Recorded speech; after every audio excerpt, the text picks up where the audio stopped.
Hi everybody and welcome to the London session update with myself, Kathleen Brooks, on Thursday the 30th of May 2013. Well, it's a similar theme that we've seen all week, some very choppy trading action. We've seen the dollar continue to sell off even though it has clawed back some gains during the European session, and stock markets, yet again, they're making up for some of their losses, but they're still down on the week. So we haven't really got a clear-cut theme, and there's a couple of reasons for that. Number one, there hasn't been too many drivers of markets. Economic data has been fairly thin on the ground. The second reason, though, is because there's still a huge amount of uncertainty out there over when the Fed will start tapering their QE purchases. Now, there was some economic data out of the US today. We had initial jobless claims, which are weaker than expected.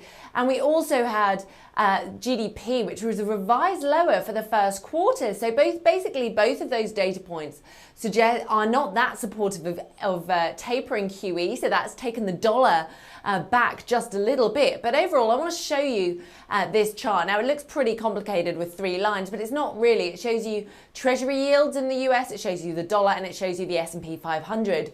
Basically, Treasury yields have been moving higher as people price in the expectation that QE is going to end.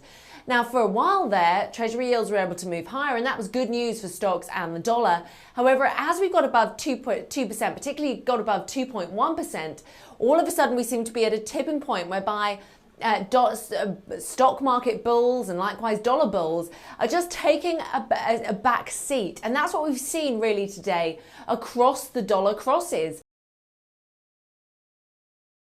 Rally because it has been moving with stock market rising with stocks. So if you want to trade the dollar, look to the stock market. Now, the other chart I want to show you is dollar yen. As you can see here, that's been very choppy. Dollar, as I said, has been weighed down by weakness in stock markets. Now, the yen is also a very risk-sensitive currency, so it tends to be considered a safe haven. When risk sentiment drains from the market, that's been dollar negative, but it's been yen positive. So that's another reason why dollar yen has backed off from those highs above 103. So as you can see here, we have fallen quite sharply, but we're still in that uptrend. Unless we get below 100, we still think that we're just range trading for now, really, between 110 on the downside, 103.30 on the upside. Now, the shorter term range, though, 150 seems like very good support, with 101.80 acting as good resistance ahead of 102.50. So overall, the market is taking stock, it's digesting what's going on, and the Fed and the end of QE3 is still dominating everyone. But good luck trading today, and please do join us for more.